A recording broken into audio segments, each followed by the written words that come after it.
Kita berdoa. Segala puji dan syukur ya Tuhan atas kasih karunia Tuhan yang selalu menyertai perjalanan kehidupan kami, baik di waktu kami susah maupun senang. Pemeliharaan Tuhan senantiasa kami rasakan. Berkati hamba-Mu ya Tuhan yang akan menyampaikan firman-Mu, dan berkati juga seluruh jemaat-Mu yang hadir pada saat ini, baik juga yang sedang menonton ibadah ini ya Tuhan.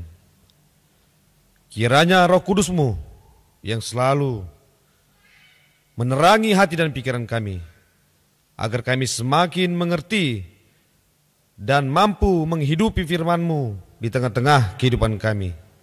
Di dalam Kristus Yesus kami berdoa kepadamu. Amin.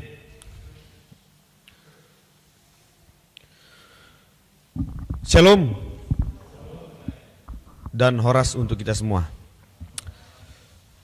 Bapak Ibu, remaja Naposo Bulung, saudaraku yang terkasih di dalam Tuhan kita Yesus Kristus.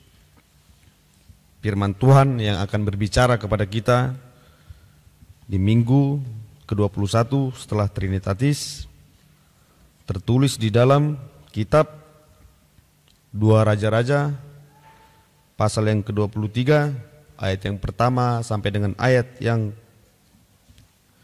ke-14. Namun kami akan membacakannya sampai dengan ayat yang ke-4 saja dan dapat kita lanjutkan membacanya di dalam Alkitab kita masing-masing. Demikian firman Tuhan. Sesudah itu raja menyuruh orang mengumpulkan semua tua-tua Yehuda dan Yerusalem.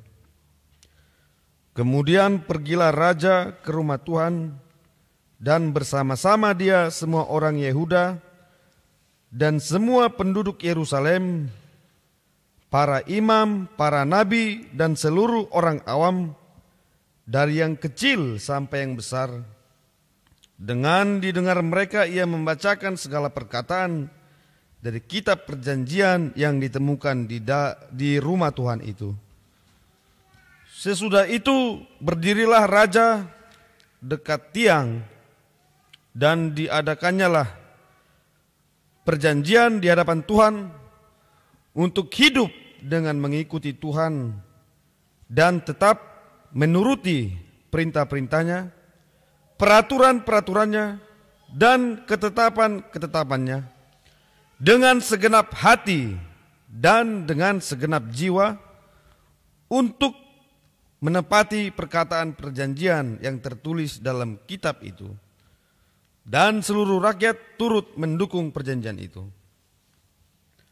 Raja memberi perintah kepada imam besar Hilkia dan kepada para imam tingkat 2 dan kepada para penjaga pintu untuk mengeluarkan dari bait Tuhan segala perkakas yang telah dibuat untuk Baal dan Asyera dan untuk segala tentara langit, lalu dibakarnyalah semuanya itu di luar kota Yerusalem, di padang-padang Kidron, dan diangkutnyalah abunya ke Betel.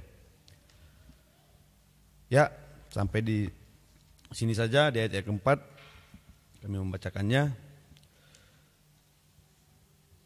Saudara-saudara yang terkasih di dalam Tuhan kita Yesus Kristus, kalau ada pertanyaan,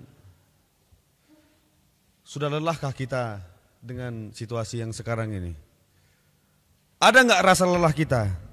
Kalau saya lihat, apalagi ditambah kita yang pakai masker ini, nampak kali kelelahan kita ya.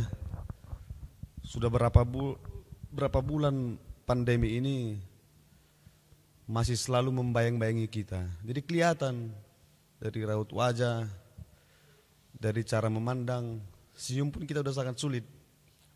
Itu wajar, kondisi yang manusiawi. Kita sudah lelah, kalau dalam bahasa Bataknya kita sudah loja, ya. Habis energi kita memikirkan bagaimana ke depannya kita. Bagaimana hidup kita ke depannya? Ini mau 1 tahun habis. Ini sudah awal November tahun 2020 ini. Dan tidak terasa lagi kita akan melangkah ke tahun 2021. Oleh karena itu, saudara-saudaraku yang terkasih, kalau kita lihat firman Tuhan yang berbicara kepada kita pada pagi hari ini mengenai Raja Yosia. Kalau kita baca di Perjanjian Lama, ini bangsa yang paling lelah dibandingkan kita yang sekarang ini. Kenapa saya katakan demikian? Karena bangsa ini selalu perang. Kita karena virus saja sudah lelah. Kita sudah mengalami tingkat-tingkat kejenuhan, kebosanan. Apalagi mereka yang hidup di dalam situasi perang. Ya, perang. Jangankan mau berbicara masalah ekonomi. Masalah hidup atau mati, mau perang kan itu. Besok mati atau hidup. Kan kalau perang begitu, ya sama seperti kalau orang remaja nampak 10 main game apa tuh yang perang-perang itu kan, dead atau hidup. Dan yang paling menarik, saudaraku yang terkasih, di dalam situasi bangsa yang sudah lelah ini, ada pertanyaan begini. Kalau seorang pemimpin melihat masyarakatnya sudah capek, kalau seorang raja melihat rakyatnya sudah lelah, apa yang dia lakukan? Apa yang pertama-tama dilakukan? Tentu secara manusia yang normal, secara logika, secara intelektual pasti berpikir, pasti dia akan bangun pertama-tama di sektor ekonominya. Supaya masyarakat ini sejahtera, ya. Ataupun di sektor keamanannya, bidang pertahanannya, supaya kalau perang bakalan sulit kalah. Tapi yang paling menarik di sini yang dilakukan Raja Yosia adalah pembaharuan di bidang kerohanian. Ini kan menarik ini. Masyarakat sudah lelah, rakyatnya sudah lelah, bangsanya sudah lelah karena situasi polemik yang terjadi, karena pergolakan politik, sosial, ekonomi yang terjadi pada masa itu. Loh, kenapa Raja Yosia memperbaiki ini bidang kerohanian, ya? Kalau kita baca sampai ayat yang ke-14, di situ pembersihan dari baal-baal, dari berhala ataupun patung-patung.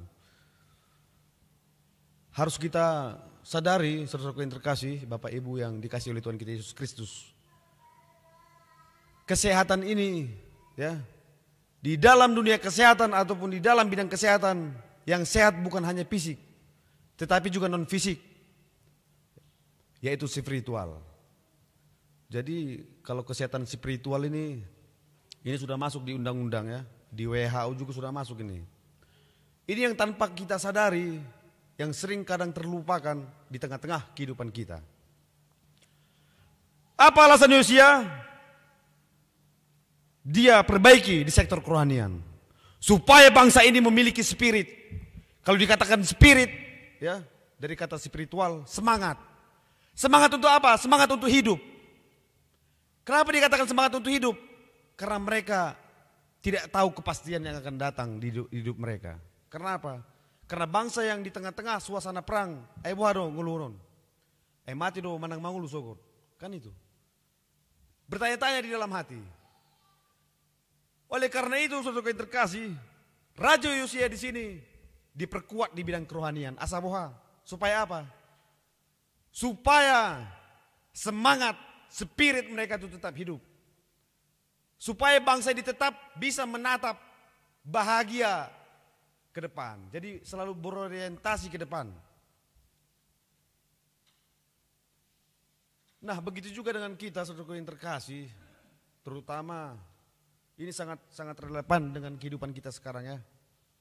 Di masa-masa yang masih dibayang-bayangi oleh COVID-19 ini. Sebagai orang tua kita juga pasti akan merasa memiliki pemikiran yang sudah sangat lelah. Bohado akain anak-anak kita ini ya. Sekolah pun diliburkan. Pasti ada pertanyaan kita. Bagaimana masa depan anak-anak kita? Ini bukan libur panjang lagi ya, libur yang panjang kali, sangat panjang. Kalau libur sebulan itu sudah biasa, ini libur sudah berbulan-bulan. Kita sudah memikirkan anak kita, masa depan anak-anak kita.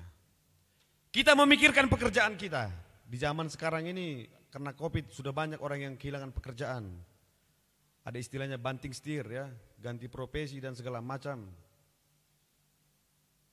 Perekonomian merosot.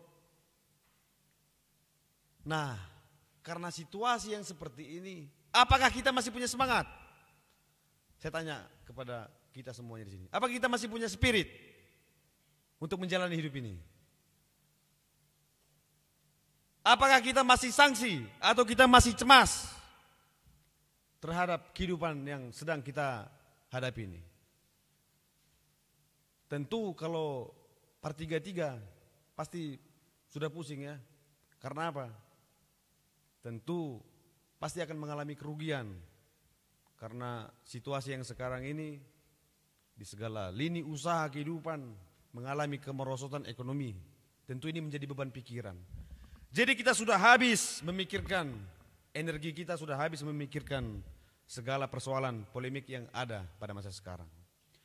Tetapi saudara yang terkasih, Bapak Ibu yang dikasih oleh Tuhan kita Yesus Kristus, kita harus kembali lagi kepada kisah Raja Yosia ini ya.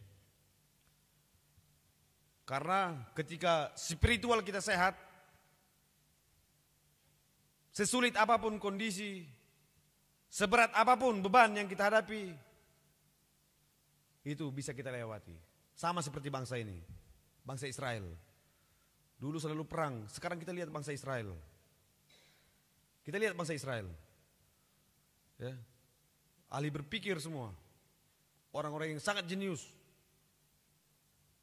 Penemu Facebook berdarah Yahudi kan. Siapa lagi? Albert Einstein dan segala macam. Itu apa? Karena spirit mereka. Kalau dilihat nenek moyangnya, hidup yang di dalam situasi yang sangat-sangat mengerikan, menderita. Tetapi apa yang dicapai mereka adalah ke depan. Bagaimana generasi bangsa ini supaya bisa hidup di dalam spirit ataupun spiritual yang berkualitas. Oleh karena itu, marilah kita isi hari-hari kita, Bapak Ibu Saudaraku yang terkasih, dengan nilai-nilai ataupun pola-pola yang sesuai dengan Alkitabiah. Karena ini energi kita. Ini juga energi kita, ya. Nanti saya kasih contoh. Ada ilustrasi dari dua keluarga. Jadi keluarga yang A ini, si ayah ini ahli di bidang kerohanian. Lalu si ibu ini ahli di bidang hitung-menghitung, matematika. Jadi suatu ketika keluarga yang A ini mengalami krisis keuangan di tengah-tengah keluarga. Lalu si ibu bertanya kepada ayahnya, suaminya, si ayah. Ini gimana, Pak? Kalau dikalkulasi, dihitung-hitung, kita ini bisa-bisa gak makan besok ini. Karena kondisi keuangan yang seperti ini. Karena dia pertimbangannya memang secara matematik, secara kalkulasi, betul. Lalu apa jawab si ayah? Ya sudah lama. Mungkin rezeki kita belum hari ini. Rezeki itu bisa datang juga. Kita tidak tahu berkat yang daripada Tuhan. Jadi ya sudahlah. Kita tenangkan pikiran kita. Ini contoh keluarga yang A. Keluarga yang B. Ini dua-duanya ahli menghitung, ahli matematika. Ya, ahli ekonomi keduanya. Tiba suatu saat masa krisis finansial di tengah-tengah keluarga, mulai berhitung mereka. Si ibu berhitung, saya juga berhitung karena krisis ini. Akhirnya saling menyalahkan. Alaniho doi, kata si ayah kepada ibunya. Banyak kali kau pesan online dulu sebelum masa Covid ini. Sekarang sudah masa Covid ini, kau rasakanlah. Nah ini. Datang lagi dijawab si ibu. Karena situasi sudah panas kan. Kau juga. Rokokmu pun berapa slop. Nah, inilah kalau kita lihat kedua keluarga ini, mana yang dibarengi oleh spirit? Mana yang dibarengi dengan spiritualitas? Keluarga A atau B? Keluarga yang A. Kenapa keluarga yang A? Karena dia selalu berharap kehidupan itu tidak berhenti hanya pada hari ini. Kehidupan kita tidak hanya berhenti di tahun 2020 ini yang penuh dengan Covid. Kehidupan kita masih panjang ke depan. Oleh karena itu mari kita harus tetap bangkit dan semangat. Nangpe alani nama sahun. Kita buang tradisi-tradisi yang mengganggu kesehatan spiritualitas kita. Banyak tradisi ya, hasomalon. Terlebih untuk remaja Napas Bulung, saya mau katakan, buang kebiasaan-kebiasaan kalian yang dapat merusak hubungan dengan orang tua. Banyak. Kita periksa aja ya di YouTube. Di YouTube itu subscriber itu paling banyak apa? Game. Game itu apa? Bisa merusak hubungan kita sama orang tua karena game. Itu banyak kejadian, ya. Karena pergaulan merusak hubungan kita dengan orang tua. Buat apa? Untuk apa? Kalau sehingga ya hubungan kita yang selama ini harmonis dengan keluarga kita, untuk apa rusak? Karena game. Tinggalkan itu. Bukan dalam arti melarang bermain game, tidak. Tetapi jangan gara-gara game itu rusak hubungan kita sama keluarga kita. Banyak sekali pengaruh-pengaruh perkembangan zaman ini yang membuat kita tidak sehat secara spiritualitas. Itu mengapa Raja Yosia membasmi ini, merobohkan, meruntuhkan Baal ini karena apa? Karena bangsa Israel tidak 100% mempercayai kuasa daripada Tuhan Allah Israel. Diciptakanlah dia sembah ini. Mungkin kalau saya sembah patung ini nanti saya bakalan dapat 1M. Kalau saya sembah nanti si Baal ini, saya akan tidak hidup lagi di dalam peperangan. Saya hidup nanti sama Tuhan Israel ini cuma perang aja, mau apa? Mau mati kan gitu.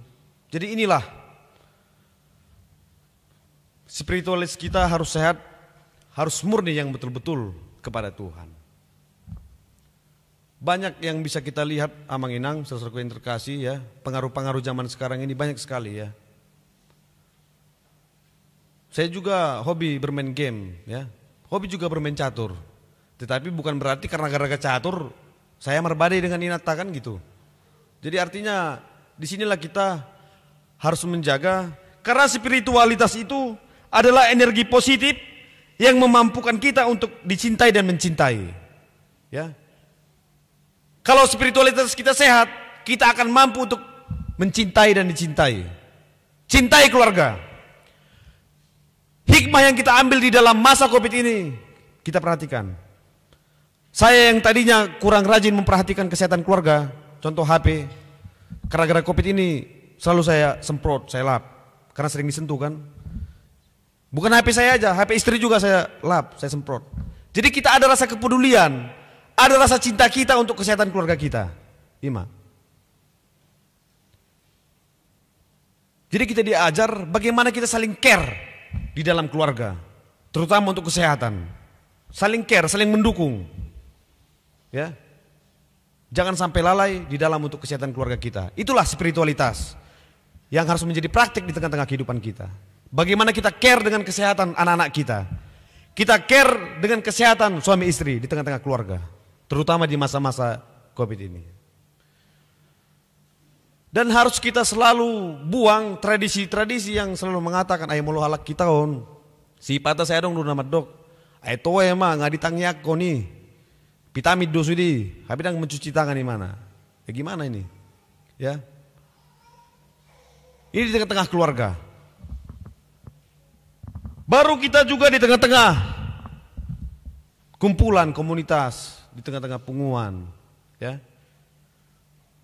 Dan yang terakhir di tengah-tengah gereja kita. Harus kita cintai. gereja kita ini.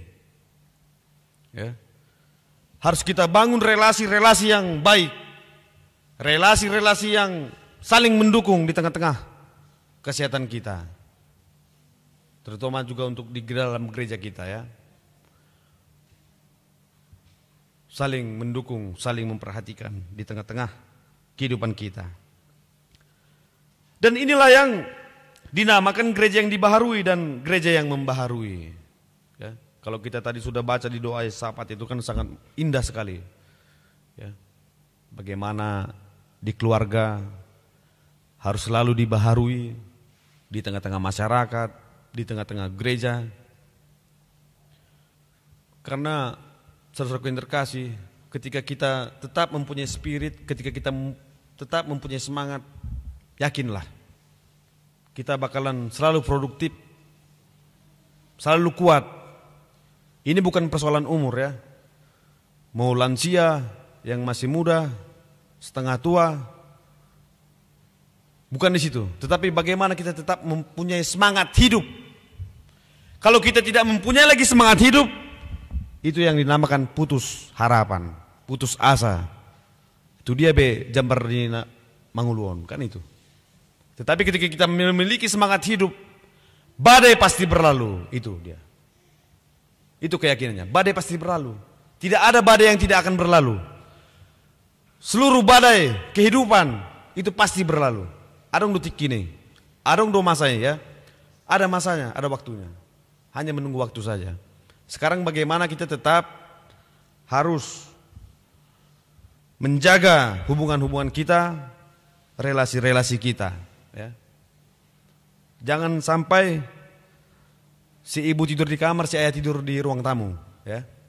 Dalam arti terjadi ketidakharmonisan gara-gara situasi begini. Begitu juga terhadap anak-anak.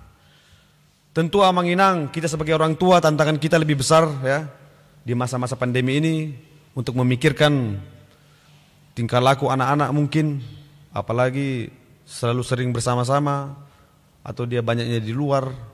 Tetapi kita harus tetap semangat ya. Kita harus mempunyai kekuatan untuk semangat tetap mengawasi, mendidik anak-anak kita ya. Tetapi bukan kita biarkan ataupun kita lengah. Harus tetap kita awasi di tengah-tengah kehidupan kita. Dan yang terakhir, poin yang terakhir yang mau kami sampaikan melalui firman kita ini, sesuai dengan arti nama Yosia, adalah Tuhan yang menopang. Jadi sama seperti tubuh kita ini, saudara-saudara yang terkasih, yang menopang ini adalah rangka kita. Seberat apapun daging kita, tetapi rangka itulah yang menopang hidup kita. Itulah dia Tuhan. Tuhan yang selalu menopang hidup kita. Lalu berharaplah akan Tuhan. Di setiap kehidupanmu yang sulit, di setiap pergumulanmu yang penuh dengan tantangan sekalipun, berharaplah akan Tuhan. Karena itulah energi yang tidak bisa kita beli dengan uang. Tetapi energi itu juga yang menguatkan kita. Kita lihat, saudaraku yang terkasih, pasien yang sembuh dari COVID itu apa coba? Yang mereka saksikan setelah sembuh. Pasti kalau yang beragama lain kan alhamdulillah, syukur karena kuasa Allah katanya kan. Begitu juga dengan kita, puji Tuhan karena kuasa Tuhan. Kenapa? Karena dia ditemani oleh spirit tadi, semangat tadi. Semangat untuk bertahan hidup, semangat untuk sembuh. Nah, itulah contoh-contoh nyata ya. Menginang. Kita tanya aja, siapa yang sudah pernah sembuh dari COVID? Pasti dia selalu akan mengatakan kuasa Tuhan, bukan kuasa dirinya. Itulah, kalau kita mempunyai spirit yang sangat kuat, percayalah Tuhan akan menopang hidup kita. Amin. Ya, saya pikir sampai di situ aja Manginang.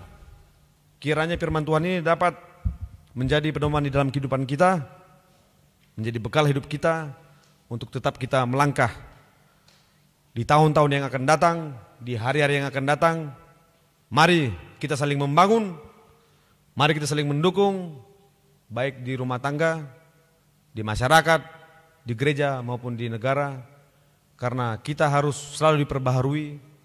Dan kita jauhkanlah tradisi-tradisi ya, tradisi-tradisi yang selalu mempengaruhi spiritualitas kita. Ya. Kalau ada yang mengatakan, "Ai sokot-sokono nama-nama HKBP-on," itu spiritualitas yang tidak sehat. Seharusnya kita punya harapan lah, gereja kita ini akan lebih berkembang. Ya. Kita punya harapan ke depan HKBP ini lebih baik dari sebelumnya. Itu aja doa dan harapan kita. Amin. Kita bersatu di dalam doa. Terima kasih Tuhan atas firman-Mu yang telah berkumandang di tengah-tengah hati dan pikiran kami. Ajar kami ya Tuhan, supaya kami tetap memiliki kesadaran, spiritualitas, semangat untuk hidup di tengah-tengah kondisi sesusah apapun ya Tuhan. Kami hanya selalu berserah ke dalam tangan Tuhan, karena Tuhan yang punya kuasa di dalam kehidupan kami. Baik hidup maupun mati kami ya Tuhan, itu hanya di dalam tangan Tuhan. Kami serahkan ya Tuhan seluruh jemaat-Mu, HKBP, Resort HKBP Balikpapan Baru ini Tuhan. Keluarga, lepas keluarga, sertai mereka ya Tuhan. Jangan biarkan iman mereka goyah ya Tuhan karena situasi ini. Berikan harapan, pengharapan yang selalu baru di dalam kehidupan mereka.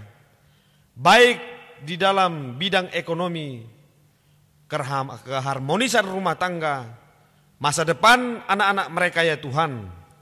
Kami percaya Tuhan selalu menopang kehidupan kami. Engkau tahu ya Tuhan, kami telah lelah, kami telah capek untuk memikirkan kondisi-kondisi masa ini. Tetapi terima kasih ya Tuhan, ajar kami supaya energi kami pulih kembali setelah kami mendengar firman-Mu. Dan firman-Mu lah yang menjadi kebutuhan kami juga ya Tuhan, di samping kebutuhan-kebutuhan yang lain. Berkati ya Tuhan setiap usaha kami, baik di perusahaan, di kebun, di ladang, yang berbisnis, Engkau sertai ya Tuhan. Berkati ya Tuhan segala jerih payah kami ya Tuhan untuk dapat bertahan hidup di tanah ini. Berkati juga ya Tuhan untuk masa depan anak-anak kami ya Tuhan, mulai dari yang kecil hingga yang dewasa. Di masa-masa Covid ini ya Tuhan, terlalu banyak sekali ya Tuhan proses yang mandek, tetapi kami percaya ya Tuhan, Engkau selalu memelihara masa depan anak-anak kami ya Tuhan. Jauhkan juga ya Tuhan anak-anak kami dari segala macam pergaulan bebas yang dapat merusak masa depan anak-anak kami. Ajari anak-anak kami ya Tuhan supaya tetap takut akan Tuhan dan tetap melaksanakan segala ketetapan dan juga perintah-perintah Tuhan. Engkau juga memberkati ya Tuhan untuk gereja kami, mulai dari pendeta resort kami ya Tuhan, hingga para halu resort dan juga seluruh pelayan musik yang melayani di gereja-Mu ya Tuhan. Engkau tetap memberikan semangat spirit ya Tuhan, kesehatan, kekuatan untuk tetap dapat semangat bergembira melayani jemaat-Mu ini Tuhan. Berkati juga ya Tuhan keadaan finansial gereja-Mu ini ya Tuhan, supaya tetap dapat berkembang dan tetap dapat membangun ya Tuhan di hari-hari yang akan datang. Kami percaya ya Tuhan, badai pasti akan berlalu. Begitu juga ya Tuhan dengan masa-masa saat ini. Kami serahkan ya Tuhan seluruhnya hanya ke dalam tangan Tuhan. Begitu juga ya Tuhan ketika kami akan kembali ke rumah kami masing-masing, sertai kami di dalam perjalanan. Sertai juga ya Tuhan jemaat-Mu yang sedang menonton ibadah ini ya Tuhan. Ampuni kami ya Tuhan dari segala dosa dan pelanggaran kami yang begitu banyak di hadapan-Mu, agar kami layak di hadapan-Mu dan menerima berkat yang daripada Tuhan.